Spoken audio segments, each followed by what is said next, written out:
Déclaration de la coalition Buntubi suite à l'évaluation de sa participation aux élections législatives du 31 juillet 2022. Au lendemain des élections locales du 23 janvier 2022, et au vu des très bons résultats que l'Union citoyenne Buntubi a obtenus au niveau des collectivités territoriales, l'Union citoyenne Buntubi, pour consolider, voire améliorer ses résultats, est consciente de l'importance de la massification politique aussi bien au niveau national que dans la diaspora, s'est attelée à la création d'une coalition citoyenne en direction des élections législatives du 31 juillet 2022. Au sortir de ces élections législatives, les voix obtenues par la coalition Buntubi ont été insuffisantes pour disposer d'un représentant à l'hémicycle, malgré les grands espoirs nourris pour une représentation significative à l'Assemblée nationale. La campagne de la coalition a été marquée par des attaques internes et externes qui se caractérisent par la trahison de certains leaders membres, des débauchages de têtes de liste et des menaces par le pouvoir sur des candidats investis. Des attaques infondées d'une partie de l'opposition sont venues aggraver la situation. C'est ainsi que, sur proposition de M. Cheikh Sadi Bouba, candidat plénipotentiaire dans le département de Nioro, le mandataire national, les leaders et candidats de la coalition ont décidé de procéder à l'évaluation de la participation de la coalition aux élections législatives du 31 juillet 2022. Au-delà de tirer les enseignements pour permettre à chaque composante de la coalition d'améliorer sa participation à d'autres élections, cette évaluation interne avait pour objectif 1.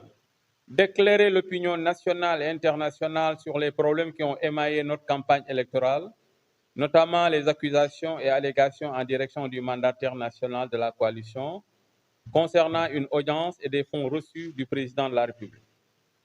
2. De clarifier le positionnement de la coalition par rapport à Benno Bokk-Yakaar et les autres composantes de l'opposition politique. Et 3. De dresser des perspectives pour mieux renforcer le positionnement politique des membres de la coalition au sein de l'arène politique sénégalaise. Cette évaluation s'est déroulée en ligne pendant 4 jours sur le groupe WhatsApp des leaders et candidats de la coalition. Le comité chargé de l'évaluation a été présidé par M. Cheikh Sadi Bouba, avec comme modérateur M. Abdou Fall, moi-même, candidat sur la liste nationale, et Mme Fatima Silla Bourgi, rapporteur, candidate sur la liste nationale aussi.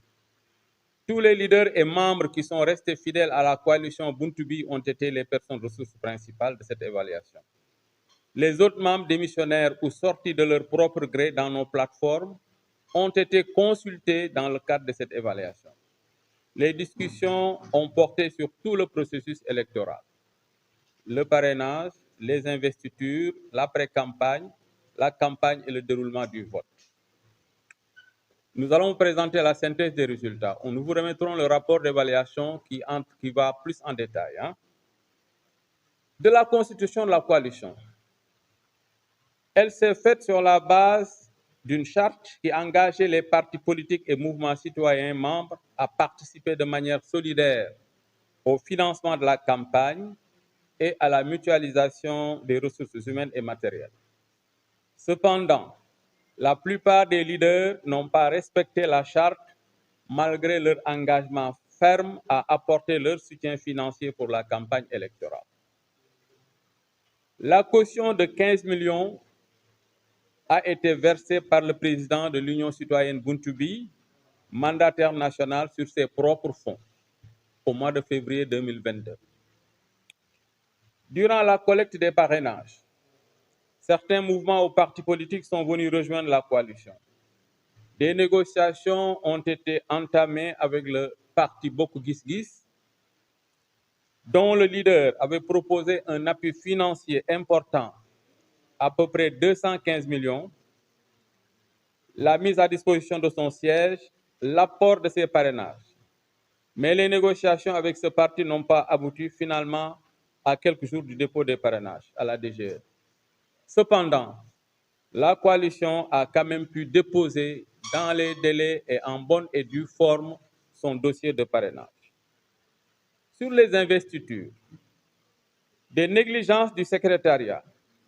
Alors, je veux juste revenir en arrière, rappeler que c'est pendant la pré-campagne, on a mis en place un directoire où il y avait un secrétariat, un pôle investiture, un pôle communication, un pôle mobilisation des ressources, donc, etc. Alors, sur les investitures, des négligences du secrétariat et une coordination insuffisante avec le pôle investiture ont eu pour conséquence de mauvaises investitures. En effet, la coalition n'a pas eu d'investis dans certains départements où elle bénéficiait pourtant d'une forte représentativité, tels que Linguère, Sédhiou, Birkilane, Koumpentoum, Ranérou, Bakel, Malem Hodar, Podor, et j'en passe. Il s'y ajoute aussi des erreurs de casting à Mbacké et Keur Massar, où nos têtes de liste ont été débauchées par les leaders de Benno Bokk Yakaar en pleine campagne. Et enfin, l'autre problème noté au niveau des investitures, c'est la disparition de dossiers de candidature au niveau du secrétariat. Enfin, des erreurs ont été notées dans les départements de Gossas et de Kanel. Ainsi, plusieurs candidats et non-candidats ont été très démotivés à la sortie de la liste définitive des candidats, aussi bien au niveau de la proportionnelle qu'au niveau donc des départements. Durant la campagne, les principaux problèmes sont l'insuffisance des moyens financiers, la forfaiture du mandataire de la coalition au niveau de la RTS et des démissions de certains membres de la coalition à 4 jours des élections. Le coup de massue est venu du sieur Moulay Kamara, mandataire de la coalition auprès de la RTS, chargé donc du temps d'antenne, qui a utilisé le temps d'antenne de la coalition pour ternir de manière indécente et fallacieuse celle-ci et son mandataire. La presse à sensation s'en est fait ses choux gras en accusant le mandataire d'avoir reçu et ou détourné la somme de 475 millions destinée au financement de la campagne de la coalition. Toutes les informations recueillies par le président et initiateur de cette évaluation interne, M. Cheikh Sadiba, auprès des supposés auteurs de ces allégations n'ont pas permis de les confirmer. La coalition considère alors que ces accusations sont fausses et mensongères et n'avaient pour objet que de nuire la coalition et de ternir l'image de marque de ses leaders, notamment le mandataire national, Dr El Hadji Ibrahima Mbow. La coalition a été infiltrée de manière avérée par des militants et sympathisants de l'APR depuis le début. Cette trahison confirme le fait que tout ce qui s'est passé, forfaiture de déclaration, les démissions, les débauchages, ne sont qu'un sabotage machiavélique orchestré par la coalition Benno Bokk Yakaar.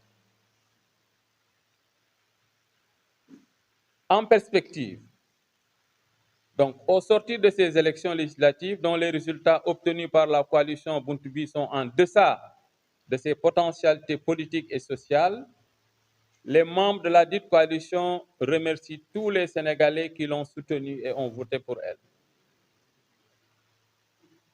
Ont voté pour la coalition. Ils s'accordent à tirer les enseignements de cette évaluation en vue de consolider leurs acquis et d'améliorer leur stratégie de participation aux prochaines joutes électorales. Les membres et leaders de la coalition s'engagent aussi à poursuivre le combat politique et citoyen auprès des populations et des forces vives du Sénégal, notamment et à s'opposer à toute tentative de la part du président de la République de briguer un troisième mandat consécutif en violation flagrante de la Constitution. Troisièmement, ils réaffirment leur ferme volonté à promouvoir et soutenir les principes, l'esprit et les modalités politiques pour l'avènement d'un Sénégal entreprenant et solidaire, seule alternative crédible actuelle au plan Sénégal émergent pour le développement durable et équitable du Sénégal. Ils s'engagent à lutter contre la malgouvernance politique, économique et celle des ressources naturelles, notamment gazières et pétrolières. Nous vous remercions de votre attention.